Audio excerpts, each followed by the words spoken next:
that was mixed a long time ago. It could be done, but only I could do it. For those that can dance and clap their hands to it. I start to think, and then I sink into the paper like I was in. When I'm writing, I'm trapped in between the line. I escape.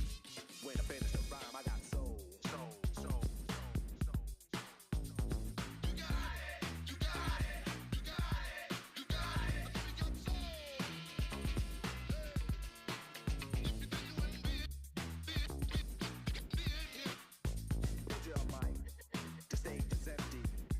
Like this might tempt me to pose, show my rings and my fat gold chain.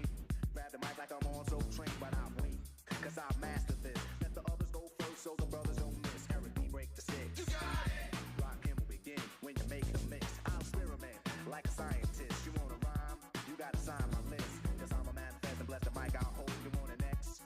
Then you gotta have soul. Cause if you ain't got it, I'ma make an encore.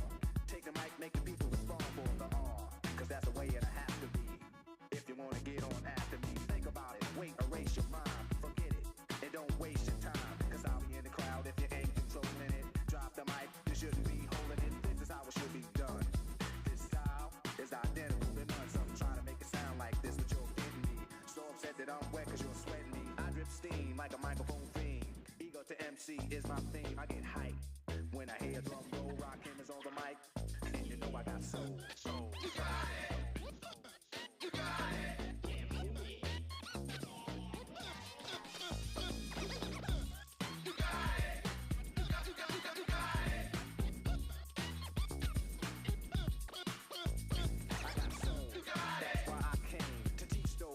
Say my name. First of all, I'm the soloist, the soul controller. Rock him, get stronger as I get older. Constant elevation, cause expansion. I write my rhymes while I'm cool in my mansion. To put it on tape and in the city I test it. Then on the radio, the R's requested. You listen to it, the concept might break you. Cause almost anyone can relate to. Whoever's out of hand, I'ma give them handles. Light them up, blow them out like candles. Or should I just let them melt? Then give them a hand so they can see how I felt. I'm not bold, just cause I rock gold. Rock him is on the mic. And you know I got soul, soul, soul, soul. You got it. You got it. I got soul, soul. You got it. You got it. You got it. You got it. You got it. You got soul.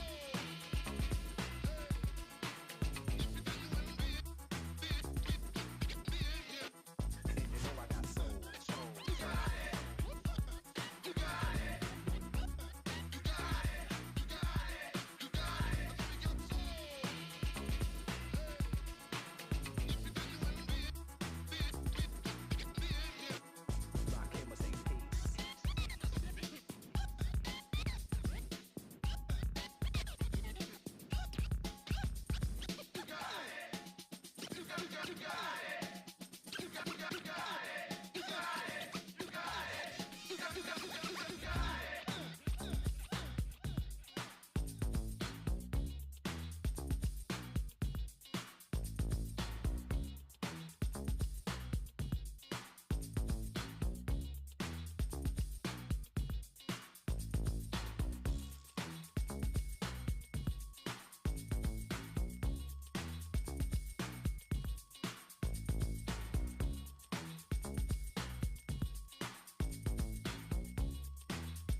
God of mercy, we give you thanks for what you have done. God of mercy, we give you thanks for what you have done. When we wake up in the morning, we start to move around. As human beings, move from place to place. You search for food, you search for shelter, you search for clothes. Even the birds up there in the sky, they never walk, but yet they got to eat. God of mercy, God of love, God of compassion, come down to our aid and give us faith. God of mercy, we give you thanks for what you have done. God of mercy, we give you thanks for what you have done. God of mercy, we give you thanks for what you have done.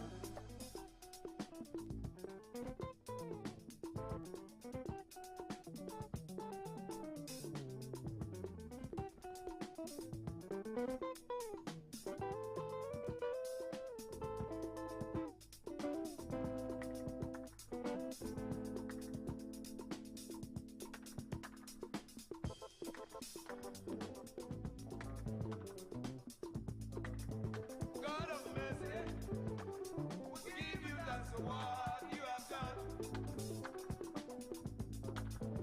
God of mercy, we give you thanks for what you have done. God of mercy, we give you thanks for what you have done. God of mercy, we give you thanks for what you have done. God of mercy, we give you thanks for what you have done. God of mercy, we give you thanks for what you have done. God of mercy, we give you thanks for what you have done. If nothing is done to this beautiful world, everything's gonna fall. If nothing is done to this beautiful place, everything's gonna fall. God of mercy, God of love, God of compassion, come down to our aid and give us faith.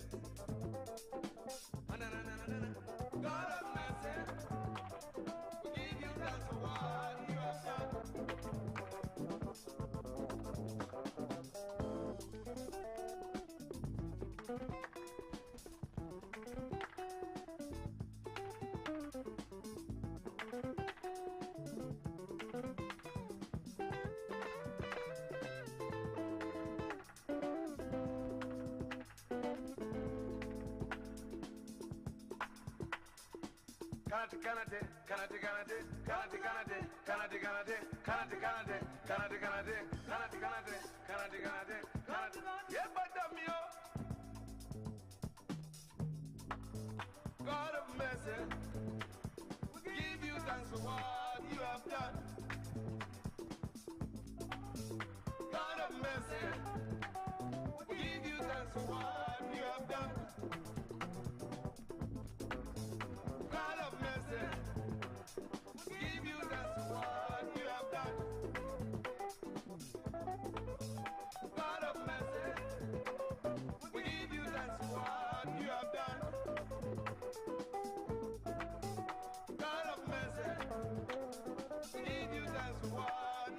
God, God of mercy, give you that's what you have done.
Learn the African hustle. You better learn it right now. You better learn the African hustle. You better learn it right now. You better learn the African hustle. You better learn it right now. You better learn the African hustle. You better learn it right now. Come on over me, you got to set me free. Tell the world that you and me will get it together right now and forever.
Good afternoon, everyone, and welcome to the event celebrating women in media.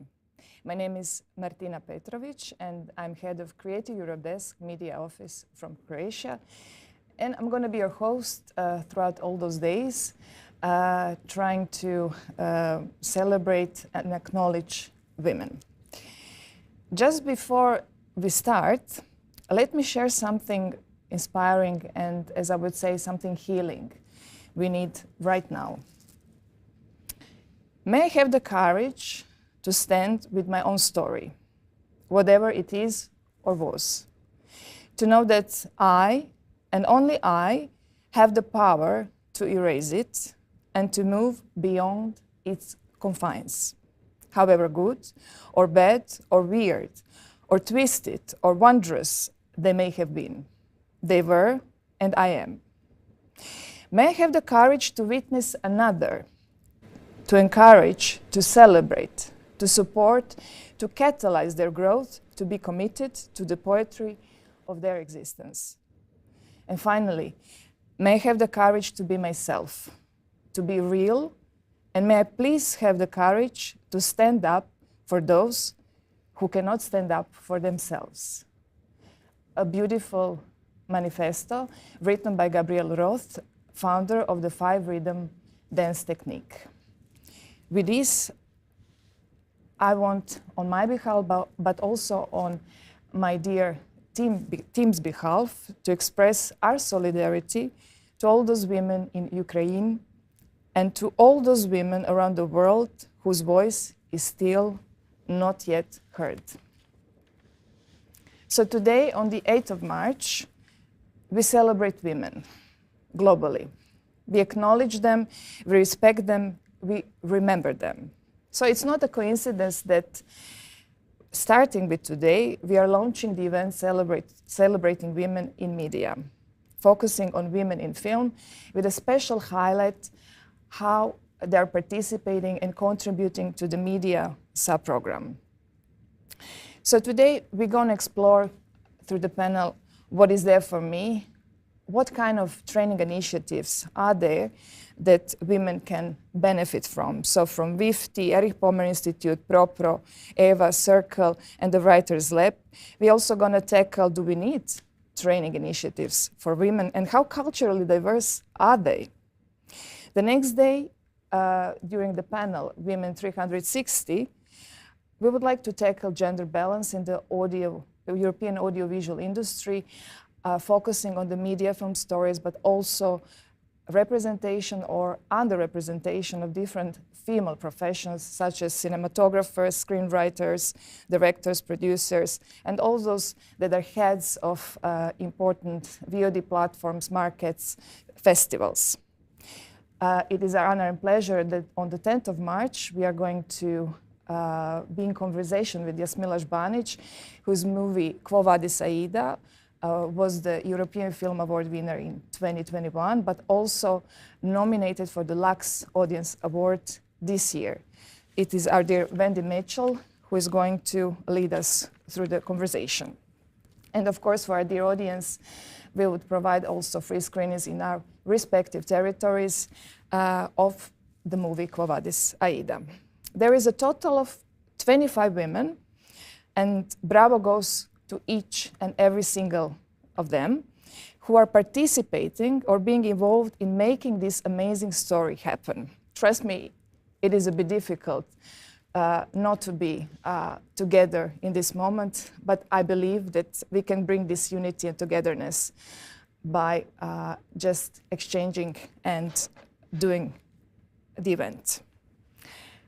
So here I would like also to use this opportunity and let me see if we can see who they are.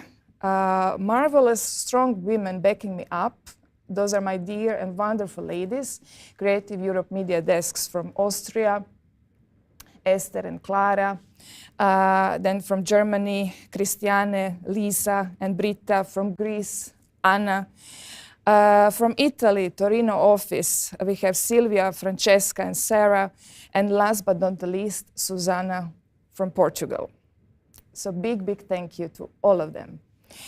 And Also, we are not alone in this story because this event was also recognized at the European level. So we would also like to highlight that we are supported by the EU Commissioner Maria Gabriel, being responsible for culture, the whole DG Connect media team, starting with the wonderful Lucia Recalde as the head of unit, but also Maria Silvia Gata, who is today with us, but also Irina, Sara, and Sofia. So, without further ado, it is my pleasure and honor to invite Maria Silvia Gata to address and share with us her introductory words. Welcome. Thank you. Thank you. Let me first wish you all the best for International Women's Day.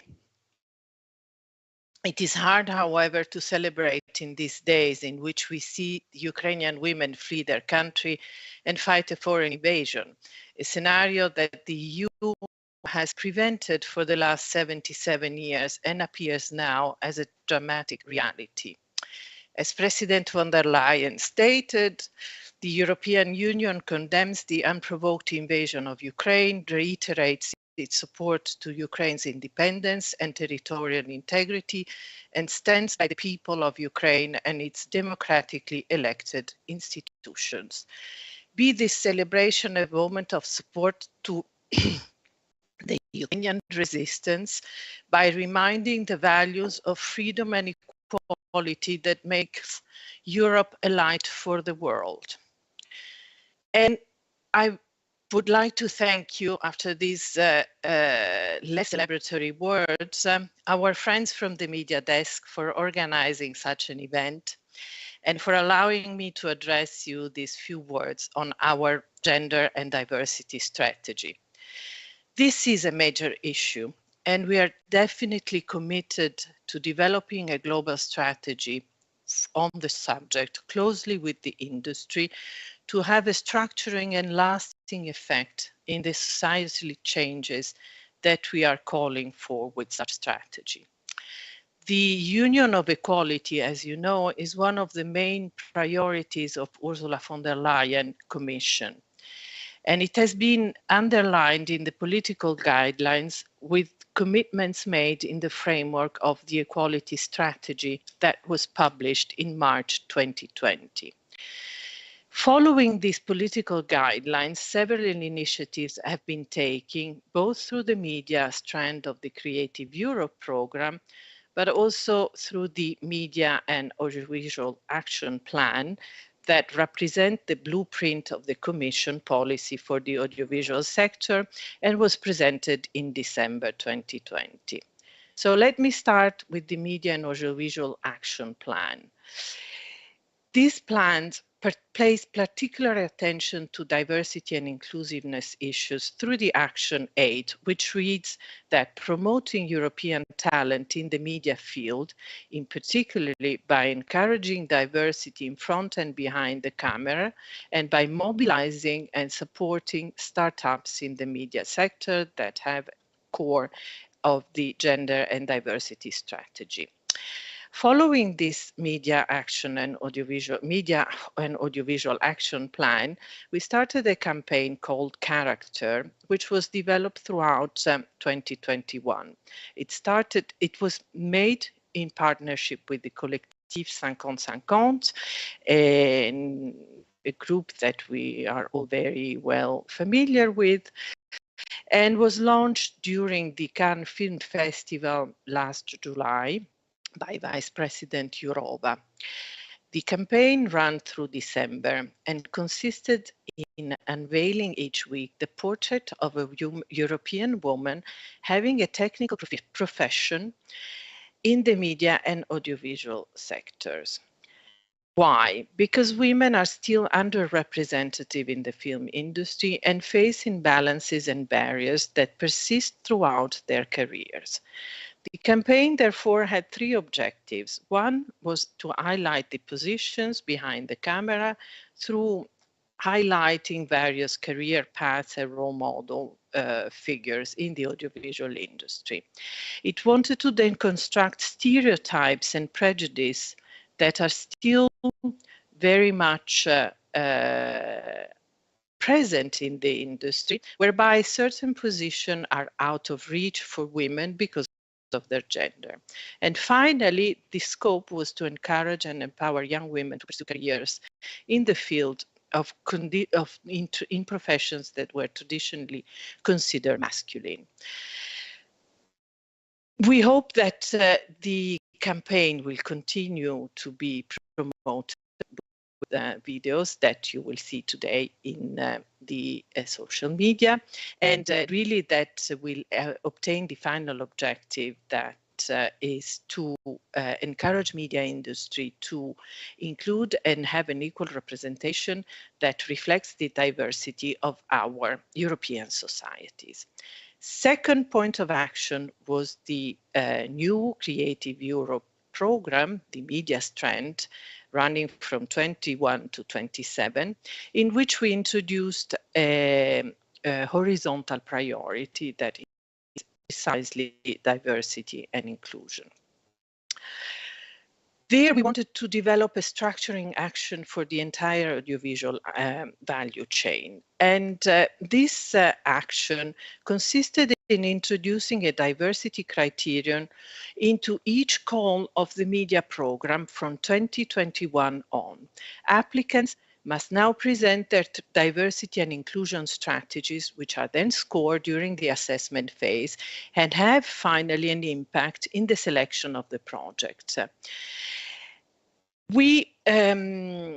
An overview of these results will be presented in the Creative Europe 2021 Monitor Report, which is due after this summer. When we talk about diversity in the Creative Media program, we intend gender, disability, race, language, religion or beliefs, age, and sexual orientation. Just as a reminder, we hope that this structuring action will lead to concrete and lasting changes for the entire audiovisual sector. Finally, within the Creative Europe media, I don't need to explain it, we have wonderful training programs, and some are present today. I'm really eager to hear your stories. We have, of course, the EVA, the EAVE, the Circle, the Eric Pommer, and I was very, very pleased this year to see that these training programs targeting women are developing an enormous amount of new ideas and new energy and new resources and strength and creativity. A third point of activity that we have is the continued dialogue with the audiovisual and the media industries. It is essential that we develop any action at European level closely with the industry to be as fair and as useful and concrete as possible. We need to work together on this, and for this we need to continue our structured dialogue. This is why since 2019 we have several occasions that we used to have it during the markets when we were present and sharing with the industry. We hope that after the pandemic, we will be able to resume, as we all hope, real exchanges and real moment of collective reflection and collective commitment to new actions. And in lack of a real event, we are glad to participate in events like today's event. And thank you again, Martina, for hosting me here. Let me finish with showing our intentions for the next year and what lies ahead of us. First, we want to continue awareness campaign by focusing this year on disability and accessibility. As you know, equality is a broad item, is a broad issue, and gender goes together with diversity at large. with the aim of a fight with fighting for a real inclusive society. In addition, we have finalized just now the 2021 calls, and we're starting to evaluate the results of this diversity award criteria that we introduced in 2021. And let me assure that the first elements that we have retained from the evaluation are very encouraging. Informally, for now, because a formal evaluation, we're just working on it, this informal evaluation shows that the path chosen is in line with the practices of the industry that have presented incredibly good strategies and incredibly innovative parcours in integrating equality and diversity in the companies. As you understand, and I don't need to tell you, the audiovisual sector is way beyond our European gender strategy, and this is something that I can only rejoice. At the same time, we think that not all part of the industry, nor all countries or societies in Europe are at the same level of awareness and innovation in this area. And therefore, we think that structuring and sharing existing best practices is essential to reach the gender parity in the European audiovisual sector, both in quantitative and qualitative terms. Again, the results will be analyzed now and shared in the 2021 Monitor report, and I'll be glad to present some more formal ideas on what this criteria has led the industry to do. And finally, I hopefully they will be also used to really fine-tune our interventions there. Now, I'm going to really conclude, and I hope that this presentation has given you a better understanding on our holistic strategy to promote gender and diversity in the audiovisual sector. We are convinced that diversity and gender are essential component of the progress and modernity, and it's a key for the industry to project itself into the future, to really, really ensure a fair representation of a fair gender representation in the industry, and to further empower women in the audiovisual industry. I look forward to listening to this panel as much as I can, and I thank you for your kind attention. Thank you, Martina, again.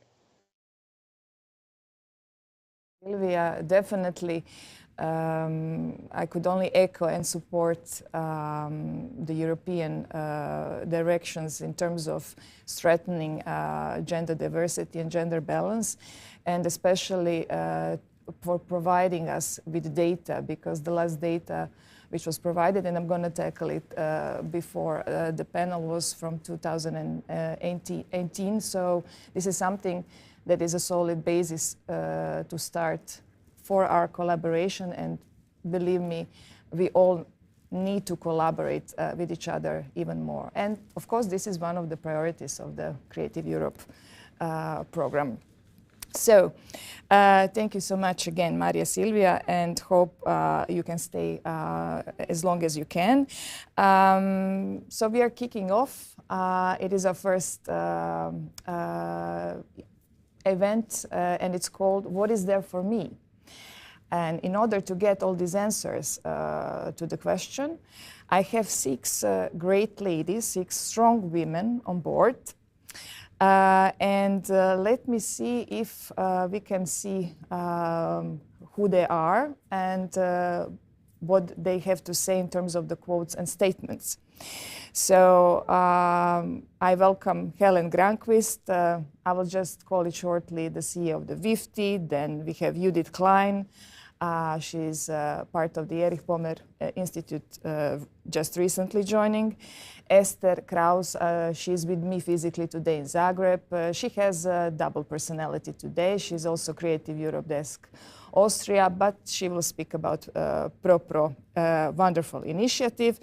And then in the second round, we have also dear Jenni Koski, the CEO of EVA, I like to call it in a short term. Then we have Biljana Tutorov, training and presenting the training initiative focusing on documentaries and documentary filmmakers, Circle Women Doc Accelerator. And finally, from New York and Florida, we have Nitza Wilon. She is going to represent the Writers Lab, especially highlighting this plus 40. So I would like, before we go on into the discussion, to check what I prepared for you in terms of the data. Just a short presentation, which can be also useful for our audience. Just a second. So since we are focusing on the training initiatives and mostly on the media sub-program, those were the highlights that were distributed in 2019 during Berlinale. And as you can see, more than 50% of participants in media training programs were women. The second point, heads of industry and managing directors of the media-supported co-production markets, more or less equal number of men and women. And with 41% of the participants on the media stands at the 6 main film markets were women. But between 2014 and 2018, only 30% of applicants, so it's a total of application, circle men and women and all calls. At the time there were 14 of them. So 30% of applicants were women versus 17% of men. And another thing to tackle, the support for the selective distribution. Now it has a different wording, but what is important to highlight that out of 19 selected films, only 2 were directed by women. So this is something that is needed in terms of the new Creative Europe Media 21-27 to highlight. And I believe that all those actions and measures just shared with us on behalf of Maria Silvia Gata will definitely insert significant changes on positive discrimination. In terms of gender balance and media applicants, you can see that it's, in terms of the selection, it's women 28% and men 71%, so still something to work on. In terms of the success rate, more or less is the same, 50 versus 49. And this is in terms of different areas of the media sub-program. So it's, all the percentage is in comparison to men. So you have screenwriters 20%, emerging talent 2.5%, distributors 47.8%, directors 12%, producers 11%, and festival organizers 5%. And I think this is the end of presentation and a good start for our discussion. So I would like to invite 3 ladies in the first round. So I invite Helene, Judith, and Esther to join me in the first round of discussion. So before the event, there were a couple of questions like I asked and shared with you. And the first one is, let's put it the basic one. So we want to see, and it's important for our audience, what does your training initiative offer? And in terms of the collaboration, how do you collaborate between each other? So I would like to start with Helene. And Helene prepared some nice slides with us as well. Thanks for having me, Martina. Just a second. I think, yeah. let the slides come, because I brought some pictures, but I think I'm happy to. Yeah, there is a picture, and I choose that picture because I think it gave a good feeling of what WIFTI is. I felt that I lost you, Martina. Is that? Yeah, no. I'm here. I'm in the back, so I'm Okay. following you closely. And there are two slides. I mean, what is amazing when it comes to you, so you also have some kind of double personality. You're a producer, and since 2013, you became president of the board of Women in Film and Television, and Sweden, and since 2018. Am I right? I've been the president in Sweden since 2013, and then in 2018 I took on the role as the international president for WIFTI, and that is spanning 6 continents, and we are about 50 networks. I think there is an amount of members that says something about 30,000. It's not easy to be exact on that, but that is the size we have. But it's been a very interesting journey. I started in a network that was very much American.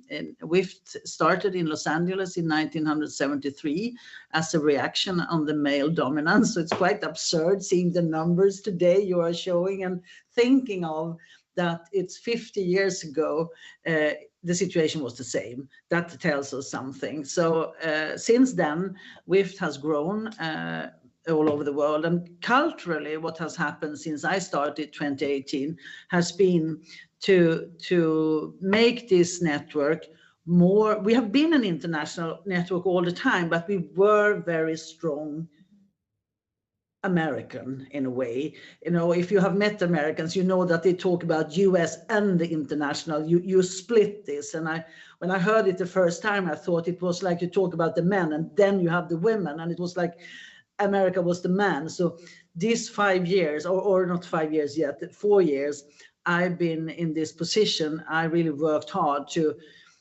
make us an international, a truly international organization. I'm very proud because since 2020, we have a board with representatives from 6 continents and 16 people, hardworking, very dedicated women who are engaged in this network. And you want me to continue, Martina, to give a view of what we... Yes, I just wanted to tackle, you're not a typical training initiative. There is something more to it in terms of what do you do as a network for each other. Yeah. And I must say, because another of my hats is that I also work as a coach, and I think training initiatives are really important. But I also think we have a problem, a structural problem, where there is a tendency to look at women as people that are missing something, that they have a lack of something. So it doesn't mean it's not good with training, but we must remember that a lot of women are capable and they are very well educated. The problem is not that. The problem is that there is no space for them. So I think that's when I'm representing a network, that's what we do. We create space for women, and WIFTI work with 3 pillars. One is visibility, create visibility on the screen and behind the camera. We also work with connection, connect our members all over the world, but also connect people, because my truly belief is that change happens bottom up. It can never be a structural decision. We can have structures that support initiatives bottom up, but we can never institutionalize change.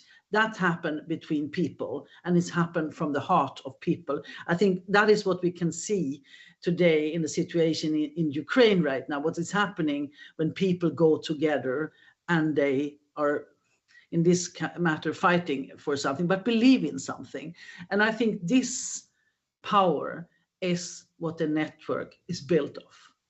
It's built of the dream of change. And it's also a dream of not only being a me, but being a we. So to connect members, it's of a crucial importance to create change. And I think if we look historically, when change has happened, women has always organized. And that is a very important part of our history, and it will continue, and maybe more now than ever. So visibility, connection, and knowledge.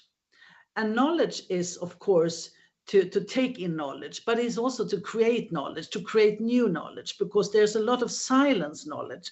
And one of my favorite sayings about WIFTI is that we are activists, because it's a non-paid work that we do because we want and believe in change. And one day I was thinking, because I heard that in Sweden, that is a quite equal country, 80% of all the work in the households are made by women, and that is non-paid. And then I have also heard that during WIFT's history, WIFT has been part of very important historical things in the industry. For example, the first financing for the film Terminator was facilitated by WIFT Los Angeles. That's quite absurd. A very macho movie was financed through WIFT Los Angeles. And I have tons of examples like this. And then I was thinking, is it so that we activists are the housewives of the film industry? We do something that is necessary for having a functioning family, but we do it non-paid. And of course, so also to look at this in some kind, gives us pictures that it's needed to upgrade the value of the work we are doing. So that is part of the knowledge. And for example, I have my colleague who is the president of WIFT Ireland, Susan Liddy, who did a research report where she had researched from 16 countries all over the world who looked at the situation for our industry in practice. So that is also part of the WIFTI work, to have collaboration with researchers. But we also do webinars from all over the world. We share knowledge from our continents. And the two last has been, in last week we had a webinar from Australia. 2 weeks before we had from Bhutan. We have a newly started chapter in Bhutan. And did you even know that there were filmmakers in Bhutan? And could you imagine that there were female filmmakers who would like to organize, which also happened a couple of weeks in Botswana and Namibia, in Pakistan, and in Kentucky. There are still American chapters that continue to organize. So what we do is to try to share knowledge and create opportunities for our members. We also have a big program coming up. I can't speak out loud because we haven't signed a contract yet, but where we will have a global collaboration with one of the bigger platforms to support women to enter the market, where we also have the ambition to be a gate opener in a world of gatekeepers, because that is a huge problem. If we talk to our members all over the world, to enter the market, you have the product, but you can't enter the market. So can we do something to make it easier to enter the market? Because as I said before, you can be very well educated, you can have all the best, but people don't see you because you're invisible. Because those who are in power are not used to pick people like you, because that is the awful truth, that the power like to see themselves in the mirror. So to pick someone else, you need also to go. And once I talked to a network, one of our networks in the Middle East, I said, you need to go outside the box. And then I saw a very strange reaction from one of the persons. I said, why are you looking at me like that? And then she said, I don't like when you talk about getting out of the box. I would prefer to see a bigger landscape. And since then, I try to carry on that's what we need. We need a bigger landscape to be relevant for our audience. And that is why we are here. And I think, I don't know, do you want me to continue, Martina? Or? If I can just relate, you tackled something, thinking outside the box. It's also one of my favorite quotes I like to use. And then I just saw a tiny extract between moderator and Margaret Atwood. And she was just referring to how being labeled, we tend to label each other. But it's not just being labeled. A woman is not just a woman. A woman is depending where she comes from, her height, her language, so everything else in a package. And if this is something that we need to also, we cannot just put each other into the boxes, but we need to kind of also broaden our perspectives, how we see and perceive each other. Yes. Thank you very much for adding that, Martina, because I think we have a privilege in our industry because we are also carrying stories. And I think first and foremost, and I don't care what position you have in the ecosystem, we are storytellers. We bring stories to the world. And I think part of what I believe in, and I think it's important in these days to share what do I believe in and why do I believe in that. And I believe in organization, as I said. I believe in not being a me, I believe in being a we. I also believe in storytelling, and I think storytelling is what humankind has used from the very beginning to develop. That is our tool as human beings. And right now we have created something we call the film industry to take care of part of this storytelling, but it is still storytelling. And I think first and foremost, we are storytelling. Our bodies are carrying stories that we all need to create a world that is as good as possible for us. I think we should not forget when we are women that first and foremost, we are storytellers. And then the third word I was thinking on is solidarity. And I think solidarity, I heard a professor say once. Yeah. Well, solidarity. Let's leave it something for the second part of the questions, so that we can also give a floor for the introduction to other training initiatives. So just keep the thought, please, and we will come back in each other's discussions. Thank you. When it comes to the storytelling, so what is the story of Erich Pommer Institute? So I have also wonderful Judith with us, and she just recently joined actually Erich Pommer Institute, but she was involved already in some of the training programs that are fascinating, and two of them are already, we can say, supported by the Creative Europe media. So Judith, can you maybe just share with us what do Erich Pommer Institute's training initiatives offer? Thank you. Yes, I will start my presentation.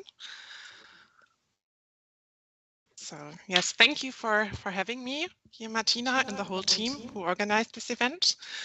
I'm really happy introducing our two female leadership and career enhancement programs, Audiovisual Women and Serious Women. They are two distinct programs under the umbrella of the Creative Europe Media funded project Next Steps. And we have developed the programs because we have noticed that, especially during the pandemic, people were still looking for a connection. Excuse me. And of course, the numbers you have also shared previously, Martina, show that supporting women and everyone who identifies as a woman is still quite important and necessary. So we really set out to empower women with these programs. Just a few words on the Erich Pommer Institute. For those of you who don't know us, we are one of Germany's and Europe's leading training provider, funded in 1998. So we have more than 20 years of experience and have really built a very extensive international network in these more than 20 years. We already have quite a few valuable experiences with female leadership programs in the German-speaking market, and of course the first edition of Serious Women in 2021. And we are really happy to take it to the next level now with Audiovisual Women and the second edition of Serious Women. So the goals of the programs are firstly skill enhancement. So we really aim to equip the female participants with the right tools and methods to successfully master current industry challenges, to develop innovative business models, to embrace opportunities of digitization, and in the end, increase the competitiveness of the European audiovisual sector. Representation and diversity is another key aspect of both programs. By giving the women access to industry players, exclusive pitching opportunities, access to important markets, but also through topics covered in our trainings, such as self-marketing, they will gain more visibility and industry exposure. But we don't want to just change at an individual level, because we really aim for a more systemic change. And because of that, we will also include hiring managers of the participants' companies in both programs, and they will receive a dedicated gender equality and diversity management training to really tackle the issues from both sides.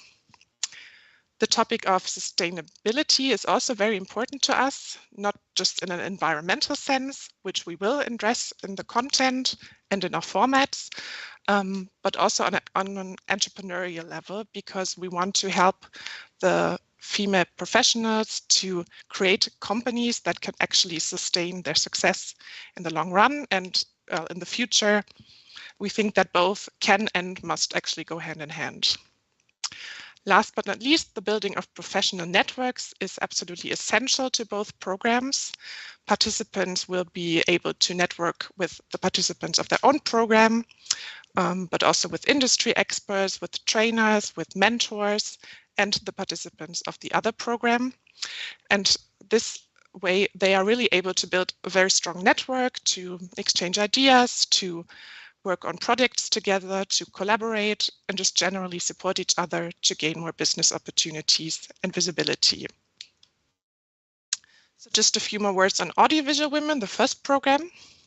This is really targeted at female professionals in management positions, and we want to equip them with the necessary skills and tools to drive innovation and change, become a better leader, an entrepreneur, and achieve a cultural shift.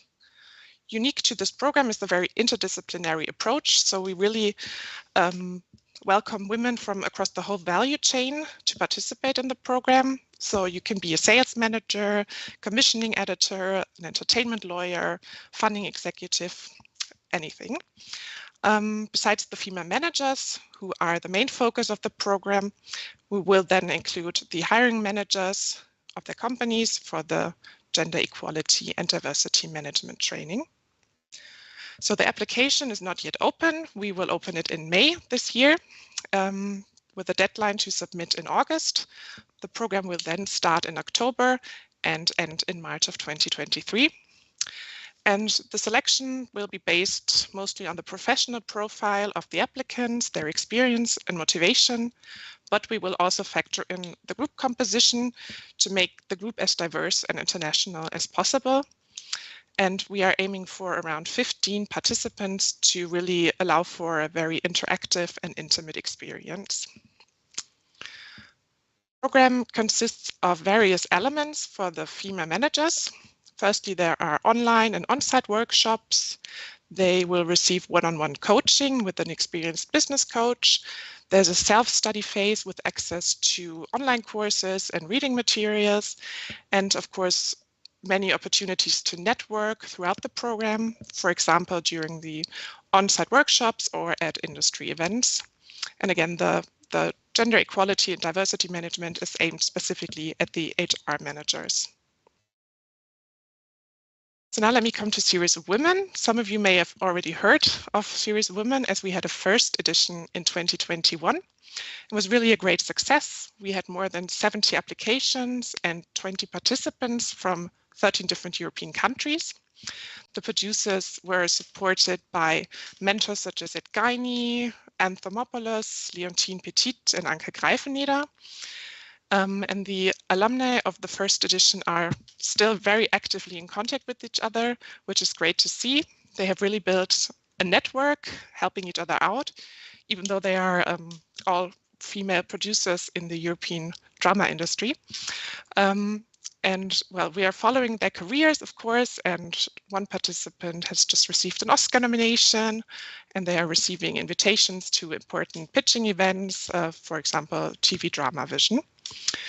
And we are thrilled to now continue this successful program and have added a few elements to make it even more comprehensive in the future. So yes, like I said, the target group is female producers of European drama series. And we really want to teach them the skills to better positioning themselves and their projects in a highly competitive market. We want to improve their understanding of the industry and that they can gain more business opportunities. Different to audiovisual women, it is actually project-based. So any applicant needs to bring at least one unfinished project, drama series project, to the program, and up to 3. So the female producers are the target group, and we will then again include the hiring managers of their company in a specific training. The application will open in June this year. Then they will have time until September to apply. The program starts in November and again ends in March of 2023. We will again factor in their professional profile, their experience and motivation, as well as the group composition into the selection process. But of course, the international potential and the quality of their projects is also something we will evaluate. And also we are aiming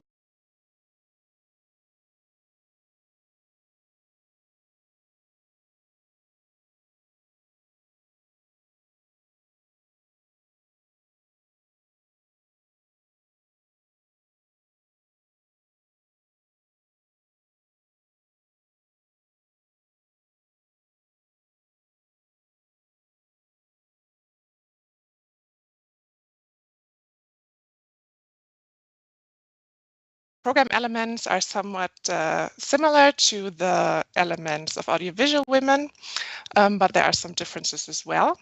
For the female producers, there will be live online and on-site workshop opportunities throughout the program, but they will also receive up-to-date information on the drama series industry from experienced professionals.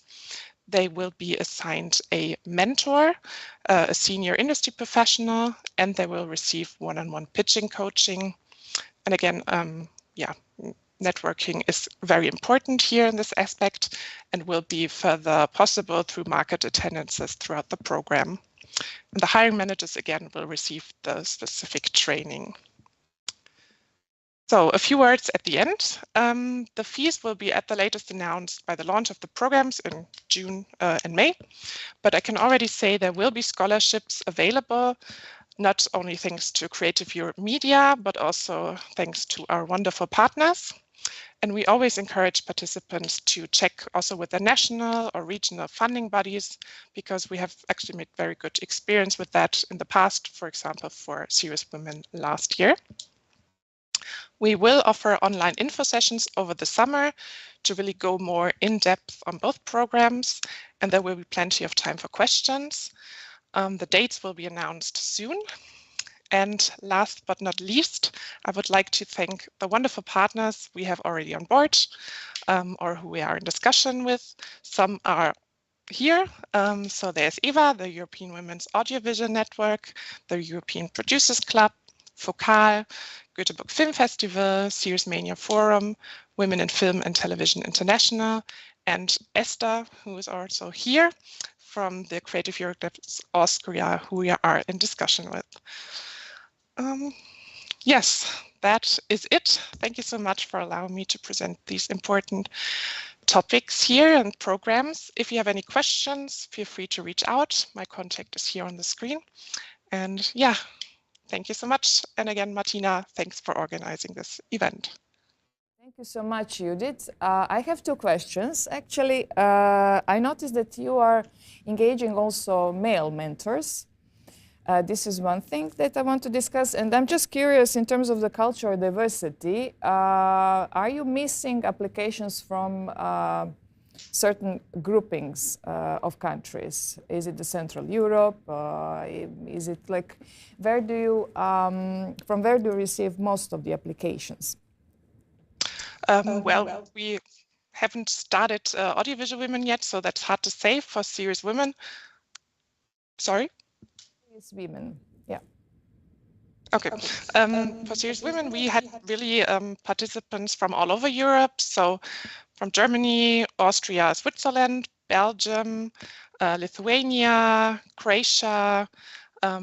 but of course, we are always setting out to really focus on the low capacity countries, especially now with the Creative Europe Media support. This is something we want to actively pursue, and that is something we do actively pursue as well. We are in contact with many Creative Europe desks around Europe, and they are always helping us find participants for our projects. And I think this will only grow as we really want to put a focus on that in the future for our programs. And what was the second question? Sorry. The second question was, I saw that you are also introducing male mentors as well. So this is also a positive thing. So. Yeah, I mean, I think just because we want to empower women does not mean that we will exclude men. So yeah, I mean, there are a lot of men who support also the course of female empowerment and female leadership programs. So we are not against including them in our programs. And then when I saw it in your slide, then I wanted to highlight this as well. So thank you, Judith, for your thorough presentation. And it will be now awkward because Esther is with me here, but I cannot look at her. She's on my left side. But Esther, I've known for a very long time, even before she started to be part of the media family. And yes, so today you have a different responsibility, a different hat, and we would like to tackle the training initiative ProPro, which was actually initiated by the Austrian Film Institute to empower women film producers, but together with your dear friend and colleague Ursula Vollschlager. So, Esther, the floor is yours. Thank you very much, Martina. Thank you for this, for your kind invitation, and thank you also for the little push of to present this here. ProPro was initiated in 2015. The original idea came from Ursula Vollschlager, producer and also adult educator, and unfortunately she passed away last fall, which was a shock for her family, her friends, for me and for ProPro. We had done ProPro every second year, starting in 2015. And I will come to the Austrian situation, which I think helped move things in the direction. So ProPro was designed out of the need of producers, of a producer, in short before we started to develop ProPro. A women's association of filmmakers was formed, FC Gloria, and one of their findings was that we need a training and networking program for women. So Ursula approached the Film Institute, and we started developing and designing very close to the needs of the producers. So we were in constant dialogue, finding out what is it they need, and then trying to translate it into which kind of professional insight could be useful there, which experts can we contact to fulfill this and that request. And one of the main principles of ProPro was also that the participation should be free for the participants. We created, thanks to the Film Institute, a financing structure which we thought was fitting, namely the institutions funding and supporting these programs do have an interest in developing the professional careers of the women in their industry, so they pay for it. And we managed to convince quite some, not only on national level, but also on European and international level. Yeah, and this is one of the principles that we were very proud of when we did ProPro. So I can go to the next slide.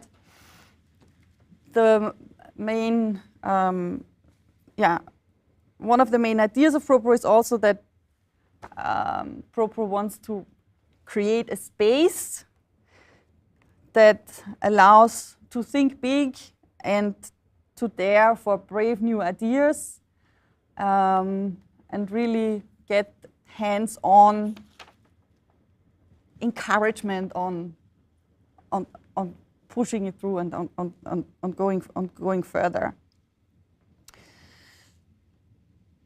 So in the 3 ProPro workshops, by now we have 48 graduates from 9 countries, and we've established quite a strong network of partners, experts and mentors, and also what we used to call at ProPro the useful contacts, persons from institutions, door openers, gate openers that interact with the ProPro participants. So after the shock last fall, I'm finally able to think straight again, and with the great support of a group of women producers in Austria, the Film Fatale, we are now in the process of setting up a new structure for ProPro, planning to hold the next edition in 2023. So stay tuned for the call of applications this fall. And we're also starting to work on collaborations, one of which, one with the Erich Pommer Institute, is in the progress, so fingers crossed. Do you want would you like to share with our audience also that actually it was the push of the Austrian Film Institute, and thanks to Iris, that gender incentive was introduced in the evaluation of the projects. And this is something that kind of backs you up when developing a proper initiative. I mean, you don't have to go into every single detail, but just to maybe tackle out some highlights, because somehow now Austria is the example how things should be done in order to evaluate projects and regarding the gender incentive.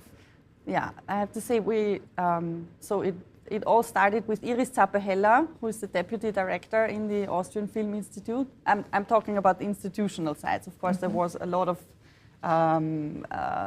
engagements and movements and initiatives coming out of the industry. But now I'm talking about the institutional side, which I think is important that go hand in hand and pick up or that institutions have to pick up what's grumbling and what it's needed in the industry.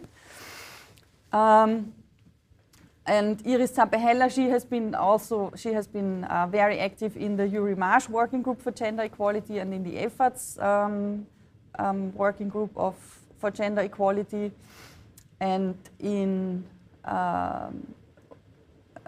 and a lot of her ideas, initiatives, and engagements led to the foundation of the gender department in the Film Institute in 2014. Now, it's a team of 3 persons already. One of the most important things they do is collect data, analyze data, and then compile them in reports. So we already have the second Austrian gender report published in Austria with very interesting, detailed, in-depth data. One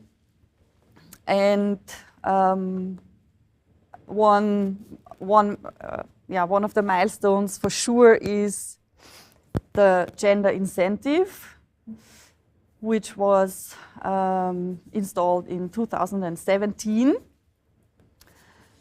And it works like this, that funding applications that go in at the Film Institute, and if they have a significant number of women involved in the key positions of the team, they receive an incentive of 30,000 euros for their next development application. Yeah, that's really an achievement. The other, another breakthrough was last year when the gender budgeting was written down became a written commitment in the funding guidelines, with the goal of reaching 50-50 by 24. And the first round of applications is through, and I just talked to my colleague from the gender department yesterday, and she said it was very interesting to see that obviously it already has an effect. So there were more applications of women.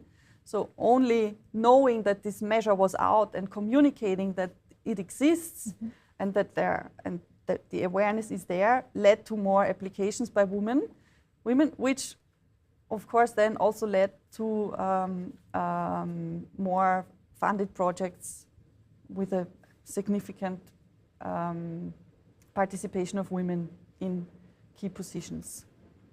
Yeah. And already before 2014, Iris has started to push for gender parity on the advisory board of the Austrian Film Institute, on gender parity on the selection committee of the Austrian Film Institute. And what the gender department also does is they provide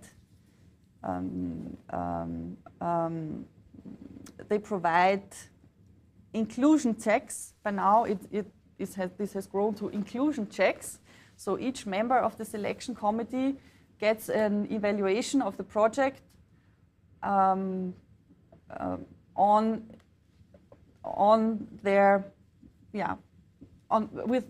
with various tools on how to measure gender equality, diversity, and inclusion of projects. And this goes to the selection committee members to add to their, so they can take it in their evaluation.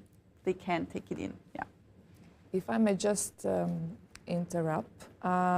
So you tackled one important point, is that it's not only about financing projects focusing on female stories, on women directors, and similarly, it's important to insert decision makers in terms of the advisory boards, selection committees, juries, festival organizers. So in the whole audiovisual decision-making chain, it's important also to have a different point of view when evaluating such projects. So this is something very important to tackle. Do you also have anything to add, or may I switch to the second grouping of great women for today? I have one slide about the key findings of the new gender report. If you We will bear with you. Okay. Yeah. I'll be quick. And to what you just said about the importance of having this gender parity in decision makings, reminded me also of a very smart thing I think that Iris initiated, namely that the selection committees were invited for gender awareness trainings. So, because that sometimes you have to catch everyone where they stand and then take them further. Yes. So in the these are just two little highlights of the key findings of the gender report.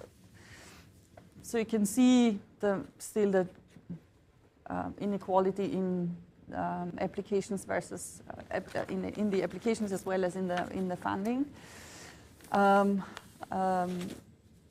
and some interesting findings were, for example, that it seems that if there are women directors in script and production, that means that the film teams are usually more gender balanced, and films directed, written, and produced by women were more likely to take part in the festival and win awards than films directed, written, and produced by men. This was analyzed on 159 Austrian films.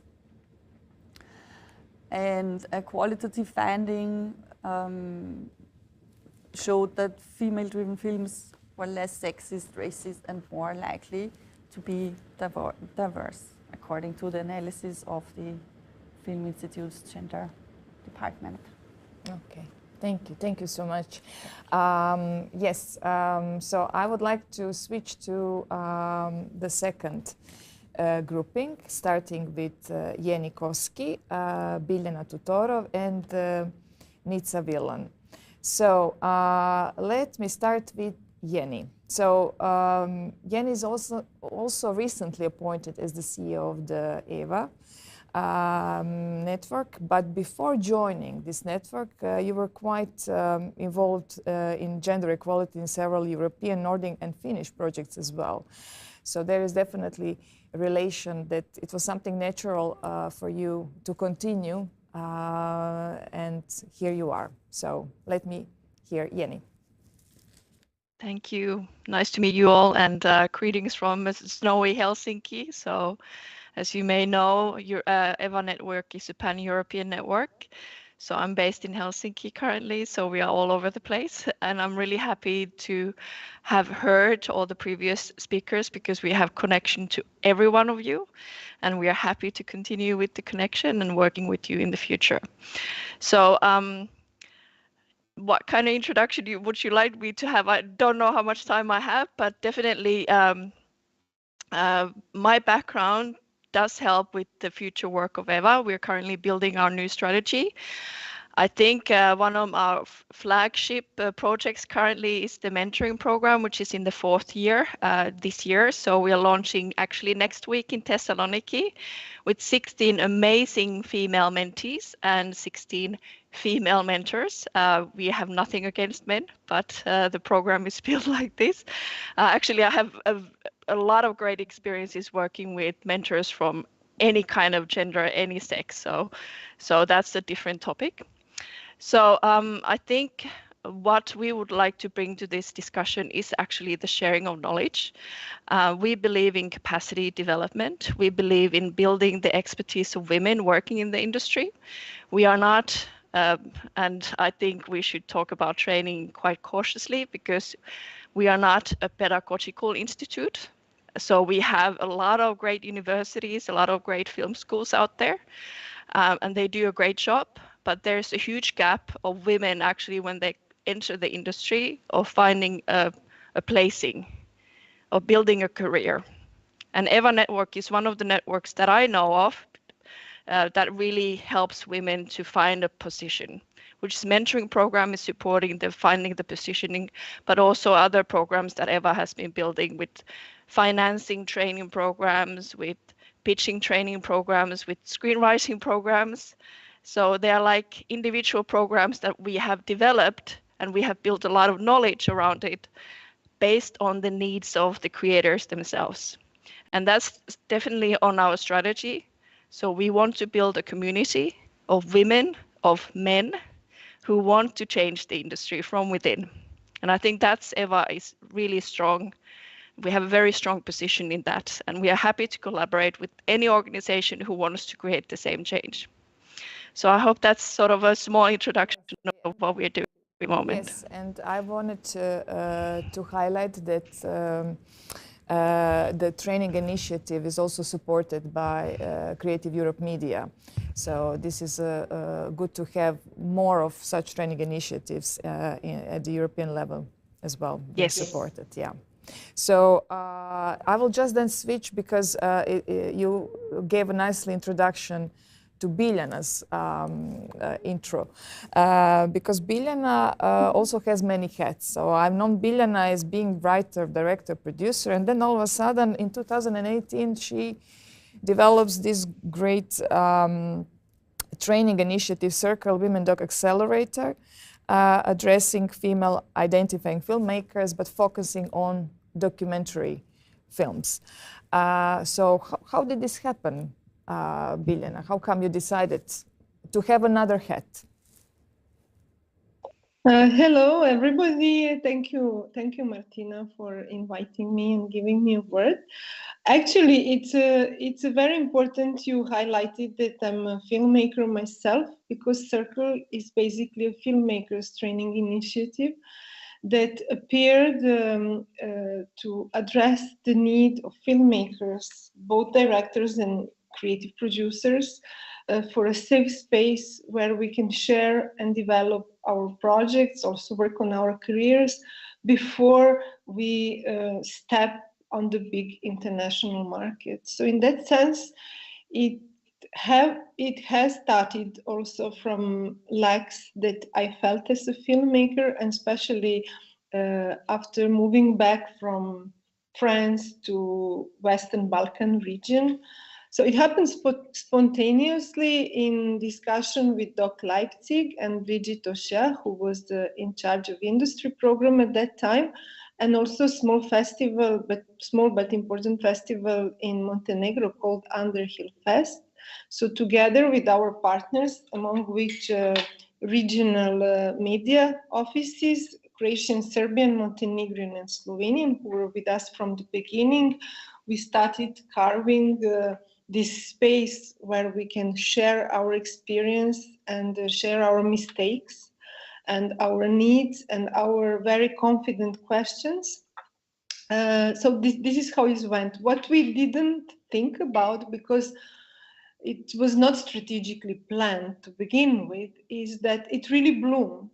When we opened the applications, even with the idea to have just a regional initiative to begin with, from the very beginning, we received a lot, like 100+ applications. Sorry for that. Yes. So, dear audience, there was a moment of the technical intervention. I guess too many women are participating today. So there was an overload. But we are back again, and we apologize for any inconvenience. So, Biljana, I give you the floor. What I remember when you stopped is that the training initiative actually bloomed unexpectedly. And actually, it's kind of profiled as the training initiative, because you really have great collaborators on board.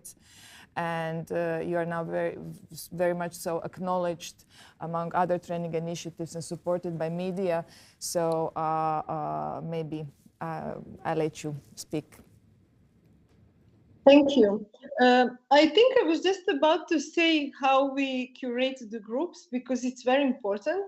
I will try to be brief. So we try to curate a really good group, not just to pick the best projects. We try to identify new voices that don't have their place on the European and international scene.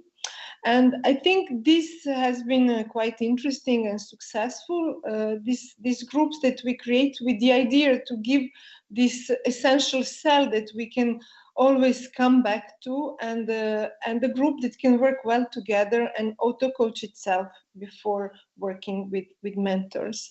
So this is really something that is a part of Circle identity, and that's why it's called Circle. basically. So we work through 3 modules throughout the year with our partners. I mentioned regional media offices from Croatia, Serbia, Slovenia, and Montenegro that were with us from the beginning, but also other partners like React Fund and When It Meets West that now hosts the last module. And the principle is to, when we identify the voices that we think need support to pass the cap and really step with confidence on the market, knowing what is their voice, what they have to say, and what they need. Then we curate the mentors a little bit a la carte, trying to respond to the needs of concrete projects that we have selected.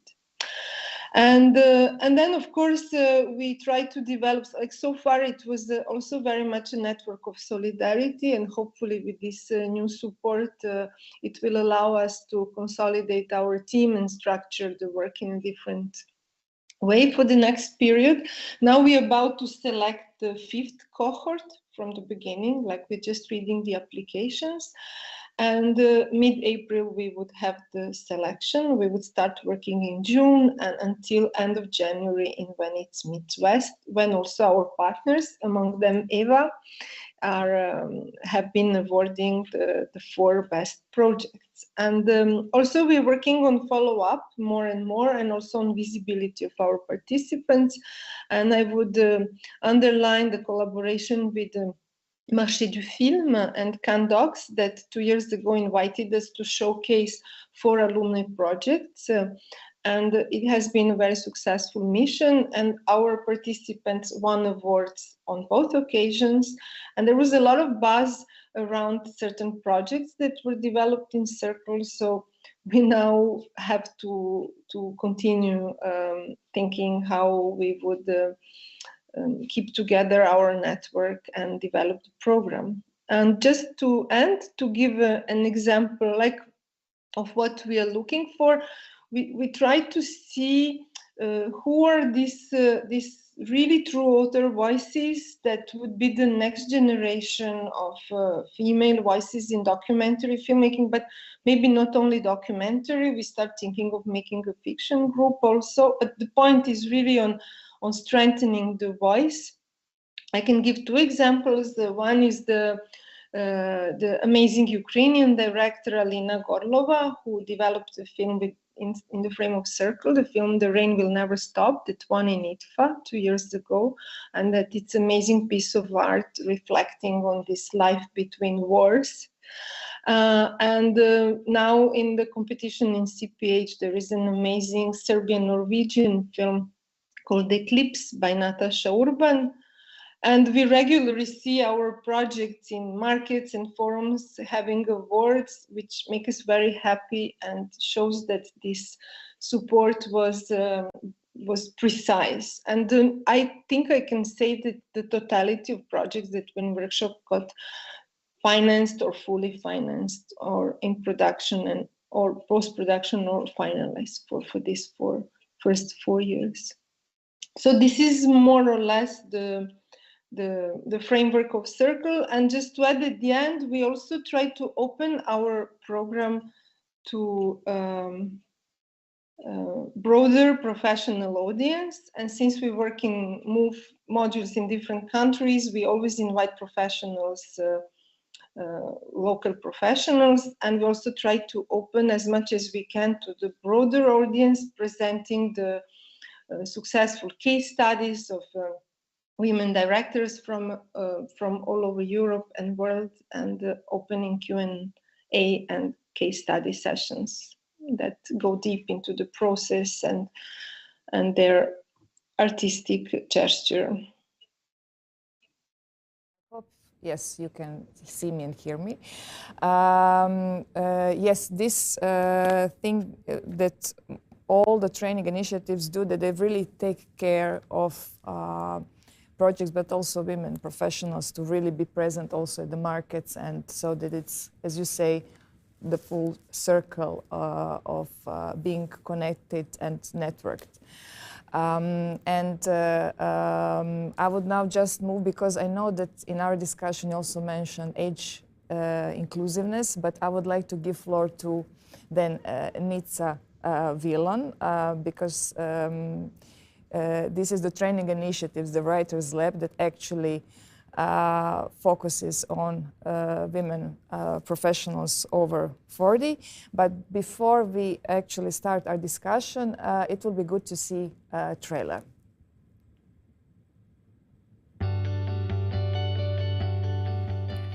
We started the lab because we were writing, and we knew a lot of women who were writing. And they were curious and furious and fascinating and hilarious, and they had really interesting stories to tell, and these were not the stories we saw being made. To be amongst a group of women who are pursuing the same thing, you find your power. We're creating a community, but we're also giving each writer an opportunity to dig deep with an experienced filmmaker, an experienced female filmmaker. So we try to cover a lot of bases. We do have those one-on-one mentoring sessions.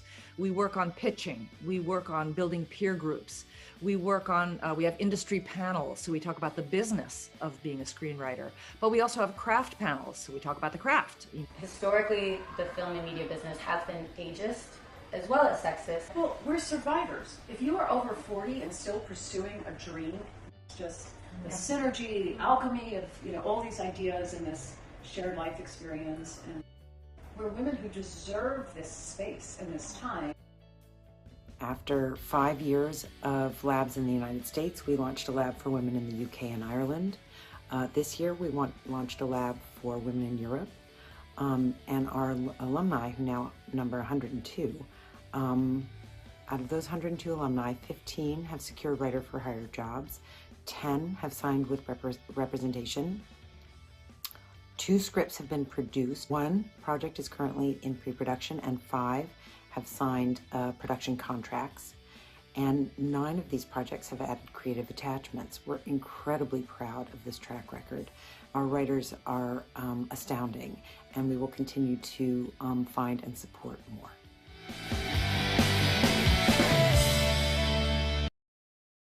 Bravo. Yes. So Nitza co-founded actually the Writers Lab together with Elizabeth Caden, and everything started in 2015. It was firstly the American initiative, but somehow slowly also moved here in Europe. I mean, first of all, thank you for being with us. I know it's very early morning over there, Of course. but it's important also that we have such training initiatives focusing on plus 40. So how did everything started? It started, first of all, thank you, Martina, for inviting us here. And it's such a great honor to be with these women. It's just so exciting. This is what we are about, exactly this, coming together and amplifying our voices. So this is a great honor. It started because Elizabeth and I, we had background in journalism. I was an actor. We had relevant background. We were writing together. And we'd spent years being very frustrated by the content that we were seeing. And fortunately for Elizabeth and I, we are privileged women. And we were able to have the confidence and resources to step up and try to make a difference. And then, of course, we were very lucky because we decided to write a letter. We were very brave, and we wrote a letter to Meryl Streep. And, I mean, listen, it's all her. It's all her. But it's been amazing. And watching that video makes me realize how much I love what I do. It's a very simple thing that we do. We encourage women to work hard, to be proud, to stand up, to send in their stories, and then we bring them together, we lift them even higher, and then we just make noise. We draw attention to this. And perversely, we are focusing on gender and age, because if one is not hard enough, we want to do both. But women over 40 and women with experience are glorious, glorious. And why not? Why not support them? How did everything start in Europe? Well, from the moment we started in our first year, so in the US, our first year, we had 3,500 submissions, women over 40. And so immediately we thought, okay, there is a hunger for this. And by the second year, we had opened internationally. But then 2 years ago, we met the two women, Julia Berg and Ruth Spencer of Untamed Stories. And they are Europe-based. And first they helped us expand into the UK and Ireland. And then this past year into Europe, because we knew that the only way to make this movement have the strength that it needed, we had to hear all voices. That's so good to have you, actually. Do you have maybe overview? I mean, the application deadline was just some time ago. Do you have maybe an overview in terms of European applications, how they are spread? Yes, 30 countries, almost 350 applications, largely, of course, from Western Europe, but 6% were from the Balkan area.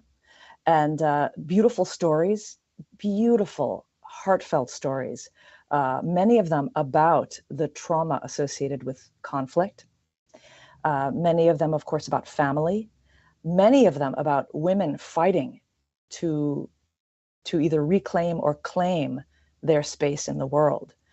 And we find again and again and again that the scripts are just deeply, the women are working very hard to write high quality stories and putting their whole souls into these stories. And we see this again and again and again. So if I've left anything out, ask. I have kind of a question, but that I'm going to ask to do the round, because I could stay in this panel forever, I must admit. And it's always like this, there is not enough time to really share what we have, what we offer. And I will start then with you, Nitza. So do we need training initiatives, especially focusing on women? Yes, we do. Both performatively, because it draws attention to a need, but also I think sometimes women, unfortunately, some women do need a bit of a lift, more maybe even permission, which is a difficult concept, but they need to be lifted after decades and decades and decades of sometimes being silenced. So yes, I firmly believe, and to have women supporting women is extremely intoxicating, very powerful as well, as much as we do approve of men at times. We have gotten feedback often that to be in a space with only women is very freeing. And so yes, we need these initiatives. Thank you. Judith, what about you? I mean, it seems that Erich Pommer is moving into this direction with training initiatives focusing on women. This is some kind of tendency and strategy that you are developing. So maybe your personal point of view on that. Yeah, happy to to jump in. I mean, it would be crazy if I would say I don't think they are necessary. And I personally absolutely believe that they are necessary, and I can speak from my experience as a woman as well. But yeah, I mean, we have actually been in the realm of female leadership programs for a while, as I mentioned, the German-speaking market. And now we're moving internationally because this will just create a bigger community, a bigger network for the participants, and they are absolutely necessary. Hopefully one day they won't be necessary anymore. I mean, that's the goal we're all working on. But for now, yeah, I think there's no question about it. But you know, not everybody thinks the same way. But so the more we say it out loud, the more we need them, and the more we will push forward to have them, actually. It's not only about the training initiative, it's a beautiful networking that happens along the way. And Biljana, in your personal opinion, yes, we need training initiatives. Is there something that you would like still to see changed? Yes, I definitely think we need training initiatives, because we call it training initiative, but it's also a creative lab, and it's always a creative lab, and it's an occasion where we can intensively working on our projects. And nowadays that we all separated, like with the everlasting pandemics and who knows what will happen, I think we really need to preserve this space of creative exchange and exchange altogether. And I'm also addicted myself. I was formed, I think I was in the first generation of Eva Mentis, and also Eurodoc, another amazing initiative, really changed my life. And most recently, even EAVE Producers Workshop was a huge experiences, as well as chicken and egg lab, which was really one of the best things that ever happened. So I think we definitely need to have training initiatives for women, but also in general. Yeah. Yes. And Jenni, sorry, I interrupted you. No, I just forgot, and you asked what to change. I think it's just important to keep it alive, to keep in touch with the groups that we are aiming at, so that it doesn't become formatized and normalizing. I think normalizing it's the only danger I see. So if we keep alive and close to what is needed, this is why we really want to stay filmmakers training initiative. But all training initiatives should be a training initiative of its participants in a way. Yeah, we need to work on their sustainability and some kind of continuity. So it's not just something that is trendy, but really needed, and to continue in this direction. And what about you, Jenni? Yes, so I am agreeing with everyone. I have to say that we need to build on social capital of women, not only in our sector, but all of the cultural sectors, because simply there is no equity yet. So once we kind of even reach sort of the same level with men, we can start talking about why we need men to be involved in the capacity development. But yes. Yeah, I've seen so many times that women who are more than capable, more than professional, more than educated, fall through the cracks of the structural biases that exist in the creative industries. It's been researched over and over again. And if we do not have initiatives that support women to get the equity that they deserve, because they're half of humanity, we need this. And I'm happy to talk about this whenever, wherever, but yes, we need it. And this year, I'm so happy to see that the funding is finally there. EVA will turn 10 years next year. It's been a volunteer-based organization. Everyone here works, without proper compensation. Women do a lot of great work, like they do at home. But the thing is, we need to have this more professional so that we can bring systemic change into our industry, because it has already brought up so much, new voices and new stories that reflect the total humanity, not just one part of it. So yes, we need them. So support it everywhere.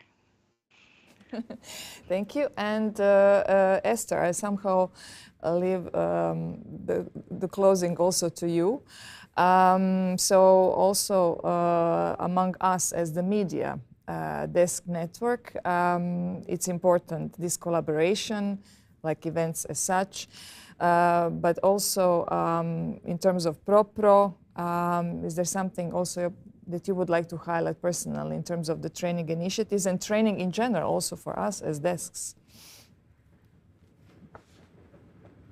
Well, I'm a training fan, and I think the most we can learn really is not only by those great women that we have seen as experts or that we invite as mentors, but I always find the most beneficial the sharing of knowledge amongst the participants and amongst the team, and really allowing oneself and allowing yourself as a group in whichever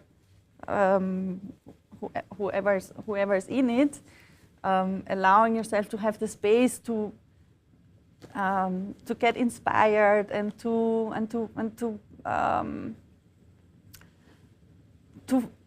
explore on new ways of collaborating. I think that's one a very important keyword. Perfect.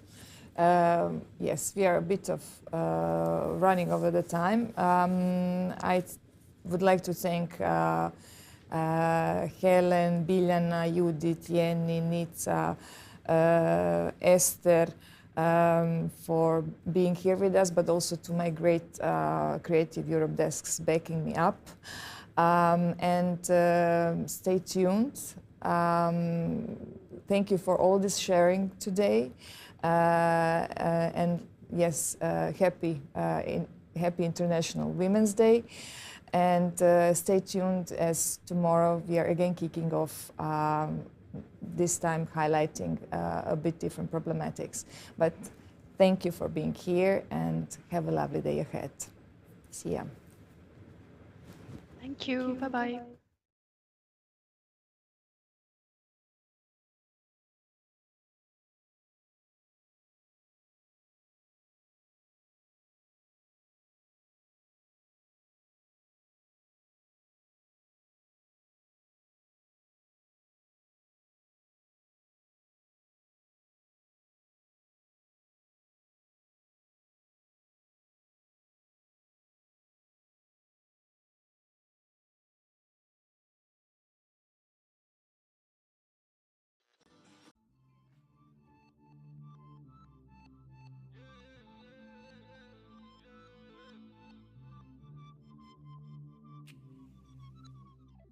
Svaki dan mi je rođendan, rođendan mi je svaki dan, svaki dan mi je rođendan, rođendan kada rođen sam.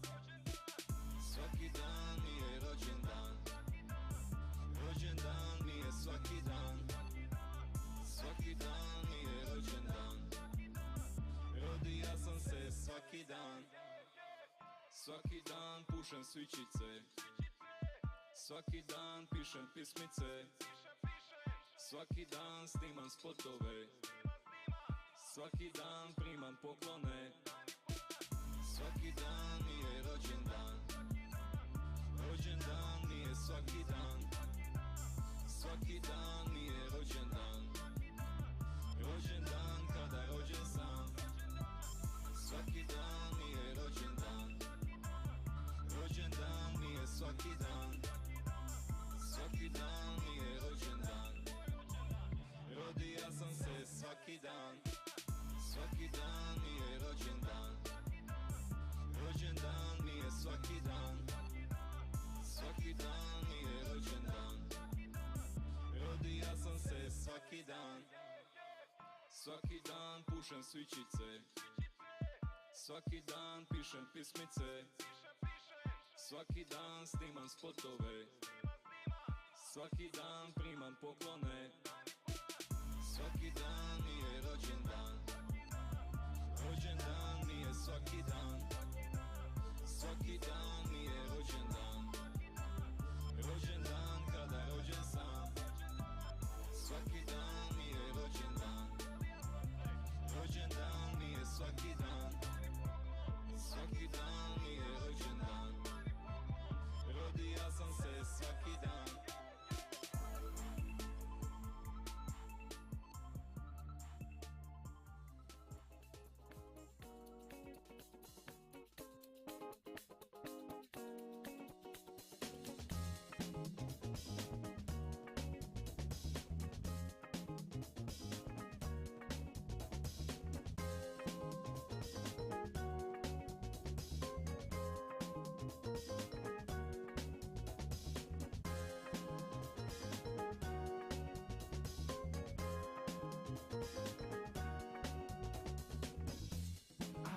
We can meet again someday.